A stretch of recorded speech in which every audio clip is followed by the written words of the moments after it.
Hello aspirants, कैसी तैयारी चल रही है आप सबकी।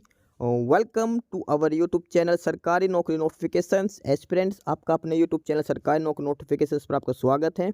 और एस्पिरेंट्स, आज की एक इम्पोर्टेंट अपडेट है और वो अपडेट क्या है, इस चीज़ को जानने के लिए आप वीडियो के एंड तक बने रहिए। ठीक है, जो भी एस्पिरेंट्स वीडियो पर नए हैं, चैनल पर नए हैं, तो चैनल सरकारी नौकरी नोटिफिकेशंस को सब्सक्राइब करके जरूर चलें।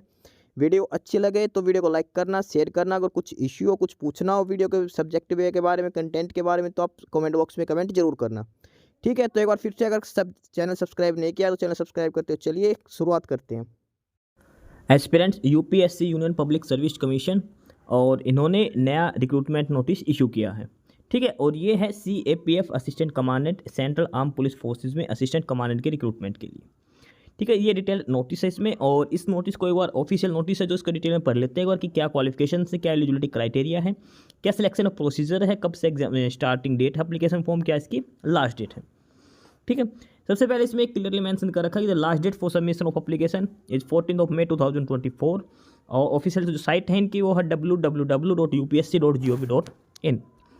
ठीक है, ये बेसिक सा नोटिस दे रखा है इसमें। और अब इसमें बात करते हैं हम कब से क्या ऑनलाइन एप्लीकेशन इसमें स्टार्ट करना है, क्या इसकी लास्ट डेट है। ठीक है, इसमें बेसिक सी डिटेल दे रखी है कि आपको सबसे पहले अप्लाई करना है upsconline.nic.in पर जाके। ठीक है, यहाँ पे आपको वन टाइम रजिस्ट्रेशन करना है, OTR करना है, और उसके बाद आप अपना फॉर्म अप्लाई कर सकते हो। ठीक है, फर्दर डिटेल्स फिलअप करने के बाद इसके अलावा आपको इसमें टाइम भी दिया जाएगा, और 1 वीक का टाइम दिया जाएगा। अगर आपको OTR में मॉडिफिकेशन करना है तो 1 वीक का आपको वो भी टाइम दिया जाएगा, 15 May to 21 May तक का 1 वीक का टाइम आपको दिया जाएगा OTR में अपडेट करने के लिए। ठीक है, करेक्शन करने के लिए वन टाइम रजिस्ट्रेशन में। लास्ट डेट है इसमें वो क्लियरली मेंशन कर रखे, 14 May 2024 is the last date. ठीक है, और इसके अलावा जो एग्ज़ाम होगा वो MCQ बेस्ड क्वेश्चंस पूछे जाएंगे, ऑब्जेक्टिव टाइप पेपर होगा, उसमें कोई भी नेगेटिव मार्किंग, सॉरी, इसमें नेगेटिव मार्किंग का प्रोविजन भी दिया है, नेगेटिव मार्किंग भी इसमें की जाएगी। ठीक है, ये बेसिक डिटेल्स इसमें दिखा रखी है। अब इसमें पढ़ते हैं नंबर ऑफ वैकेंसीज़ के बारे में, कितने नंबर ऑफ पोस्ट हैं। ठीक है, नंबर ऑफ पोस्ट की बात करते हैं, नंबर ऑफ वैकेंसीज़ की बात करते हैं। ओवरऑल है वो 506 है, 506 ओवरऑल वैकेंसीज़ हैं इसमें। और 506 वैकेंसीज है वो फोर्सेज के हिसाब से बात करते हैं तो सबसे पहले है BSF बॉर्डर सिक्योरिटी फोर्स, और इसमें जो वैकेंसीज है वो 186। उसके बाद CRPF central reserve police force 120 vacancies, CISF central industrial security force 100 vacancies हैं, ITBP Indian Tibet Indo Tibet border police 58, and SSB सशस्त्र सीमा बल 42 वैकेंसीज हैं। ठीक है, ये ओवरऑल वैकेंसीज दिखा रखी हैं। ठीक है, और ये फोर्सेज के हिसाब से अलग अलग वैकेंसीज दिखा रखी हैं। ठीक है, सभी फोर्स की अलग अलग वैकेंसीज दिखा रखी है। ओवरऑल 506 वैकेंसीज हैं, 506 वैकेंसीज हैं इसके अंदर। ठीक है, इसके बाद बात करते हैं सेंटर ऑफ एग्जामिनेशन, जो एग्जाम सेंटर है जहाँ से एग्जाम आप दे सकते हो, जो आपका एग्जाम कनेक्ट करवाया जाएगा। एग्जाम सेंटर्स की बात करते हैं तो इसमें ऑल ओवर इंडिया के अलग अलग सिटीज़ हैं, और ये 47 सिटीज़ में ये एग्ज़ाम कनेक्ट करवाया जाएगा। ठीक है, अल्फ़ाबेटिकली ये नाम दे रखे हैं, जैसे अगरतला, अहमदाबाद, आइजोल, और ये उत्तराखंड में अल्मोड़ा, बेंगलुरु, बरेली, भोपाल, चंडीगढ़, चेन्नई, कटक, देहरादून, दिल्ली, धर्मशाला हिमाचल प्रदेश, धारवाड़, दिसपुर, गंगटोक, हैदराबाद, इम्फाल, ईटानगर, जयपुर, जम्मू, जोरहाट, करगिल, कोची, कोहिमा, कोलकाता, लेह, लखनऊ, मदुरई, मंडी हिमाचल प्रदेश, मुंबई, नागपुर, पणजी गोवा, पटना, पोर्ट ब्लेयर, प्रयागराज इलाहाबाद, रायपुर, रांची, संबलपुर, शिलोंग, शिमला, श्रीनगर, और ये श्रीनगर उत्तराखंड में है एक, और तिरुवनंतपुरम, तिरुपति, उदयपुर और विशाखापट्टनम। ठीक है, ये 47 सिटीज़ हैं जहाँ पे एग्ज़ाम कनेक्ट करवाया जाएगा, ऑनलाइन जो एग्ज़ाम है वो। ठीक है, इसके अलावा इसमें दिखा रखे कि allotment of centres will be on the first apply first allot, जो पहले अप्लाई करेगा उसके बेसिस पे आपको एग्जाम सेंटर दिया जाएगा, अदरवाइज आपको दूसरा एग्जाम सेंटर दिया जाएगा अगर पहले से फिलअप हो चुके हैं तो वहाँ पे। ठीक है, इसके बाद इसमें आगे फर्दर डिटेल्स की और बात करते हैं। इसमें एलिजिबिलिटी क्राइटेरिया की बात करते हैं। नेशनैलिटी इंडियन होनी चाहिए, sex both male and female can apply. ठीक है, मेल और फीमेल दोनों ही इन पोस्ट पे अप्लाई कर सकते हो। बात करते हैं एज लिमिट की। एज लिमिट है the minimum age is 20 years and maximum age is 25 years. 1 अगस्त 2024 के हिसाब से 1 अगस्त 2024 तक आपकी मिनिमम एज है वो 20 साल होनी चाहिए, मैक्सिमम एज 25 साल आपकी होनी चाहिए। यानी कि जिनका डेट ऑफ बर्थ है 2 अगस्त 1999 एंड 1 अगस्त 2004, इनके बीच में आपकी डेट ऑफ बर्थ होनी चाहिए, वो ही कैंडिडेट्स अप्लाई कर सकते हैं। 1 अगस्त 2004 इज ऑल्सो इंक्लूडेड एंड 2 अगस्त 1999 ये भी इसमें इंक्लूड है। ठीक है, इसके अलावा एज रिलैक्सेशन दिया गया है कैटेगरी के हिसाब से SC ST और OBC को। ठीक है, और इसमें SC ST को 5 ईयर्स एज रिलैक्सेशन दे रखा, 3 ईयर्स फॉर OBC कैंडिडेट्स, ये एज रिलैक्सेशन दे रखा। उसके अलावा 5 years for ex serviceman also. ठीक है, ये एज रिलैक्सेशन की बात थी। और उसके बाद है ये पर्सन विद डिसेबल, ये जो रिलैक्सेशन का एज रिलैक्सेशन का ही डिटेल्स दे रखे, किस किस कंडीशन में आपको रिलैक्सेशन दी जाएगी। उसके बाद बात करते हैं मिनिमम एजुकेशन क्वालिफिकेशंस की।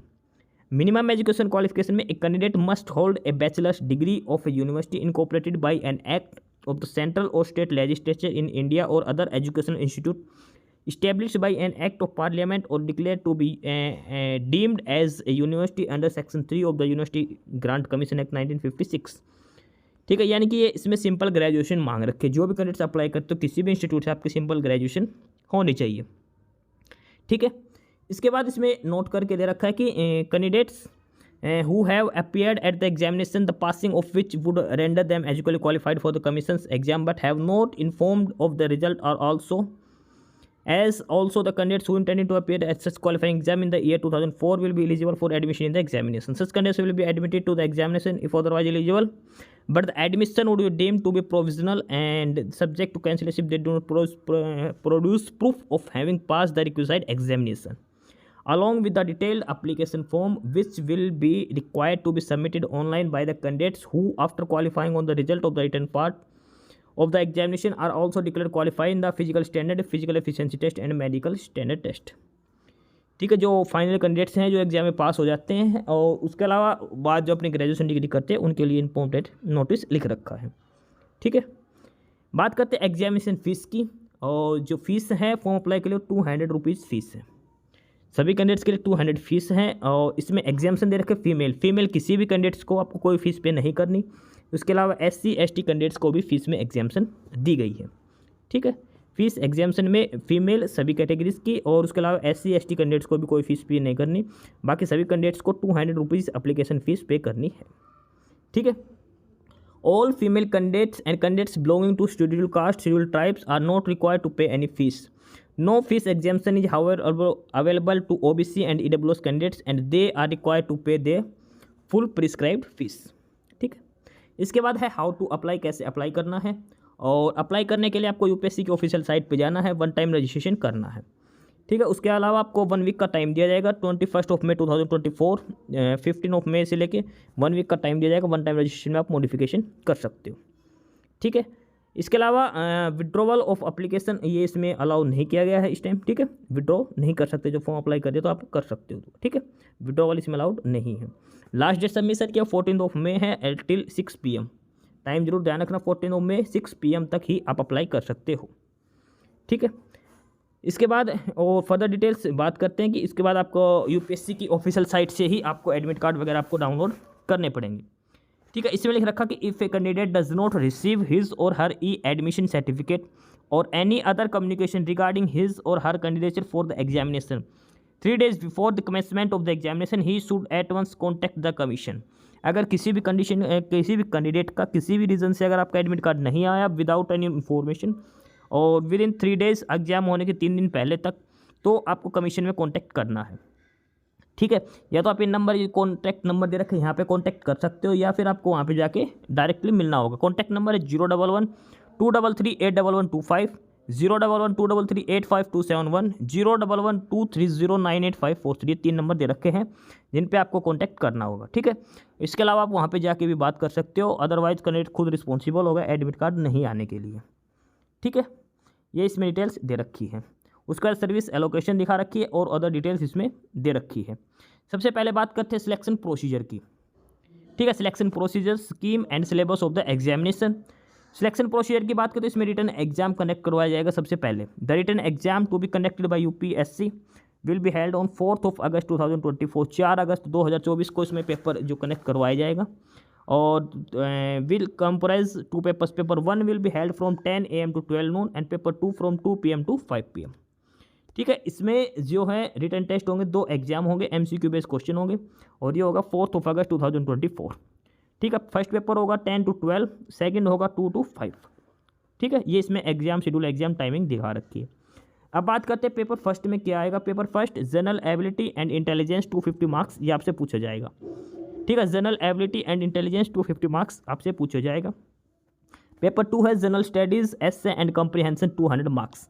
इन this paper candidates will be allowed of the option of writing the essay component in English or Hindi, but the medium of precis writing comprehension component and other communication language skill will be English only. ठीक है, इसमें सिर्फ आप एसे है वो ही सिर्फ हिंदी में लिख सकते हो, हिंदी और इंग्लिश में, और इसके अलावा प्रेसी राइटिंग कॉम्प्रिहेंशन कंपोनेंट और जो भी कम्युनिकेशन लैंग्वेज स्किल है वो इंग्लिश में ही आपको करनी है। ठीक है, और उसके अलावा इसमें फिजिकल स्टैंडर्ड टेस्ट भी आपका लिया जाएगा। इसके अलावा एक चीज़ और ब्रीफली लिख रखी है कि there will be minimum qualifying marks separately in each paper as may be fixed by the commission in their description. पेपर 1 will be evaluated first and evaluation of paper 2 will be done only of those candidates who obtained a minimum qualifying marks in paper 1। जो candidates paper 1 में जो qualify होंगे, जो reasoning का paper है 250 marks का, उन्हीं का ही जो पेपर 2 है वो चेक होगा। ध्यान रख लेना, पहले पेपर 1 चेक होगा, जिन कैंडिडेट्स का मिनिमम क्वालिफाइंग जो कट ऑफ क्लियर करते हैं पेपर 1 की, उन्हीं कैंडिडेट्स का ही पेपर 2 चेक होगा। ठीक है, इसके बाद इसमें फिजिकल एफिशिएंसी टेस्ट भी लिया जाएगा। फिजिकल एफिशिएंसी टेस्ट में क्या क्या होगा वो चेक कर लेते हैं। फिजिकल एफिशिएंसी टेस्ट मेल और फीमेल के लिए, दोनों के लिए होगा। सबसे पहले 100 metre race. 100 metre race male candidates को 16 सेकंड का टाइम दिया जाएगा, फीमेल को 18 सेकंड दिए जाएंगे। उसके बाद 800 मीटर रेस होगी, उसमें 3 minutes 45 second male candidates, female के लिए 4 मिनट 45 सेकंड का टाइम दिया जाएगा। उसके बाद लॉन्ग जंप की बात करते हैं। लॉन्ग जंप में मेल्स के लिए 3.5 मीटर 3 चांसेस, फीमेल को 3 metre 3 chances. Shot put 7.26 kg का 4.5 मीटर मेल के लिए, फीमेल को शॉर्ट पुट नहीं करना। ठीक है, ये है फिजिकल एफिशिएंसी टेस्ट के। ठीक है, शॉर्ट पुट के भी 3 चांस दिए जाएंगे। 100 मीटर रेस मेल के लिए 16 सेकंड, फीमेल के लिए 18 सेकंड। 800 मीटर रेस मेल के लिए 3 मिनट 45 सेकंड, फीमेल के लिए 4 minute 45 second. Long jump 3.5 metre 3 chances, female के लिए 3 मीटर 3 चांसेस।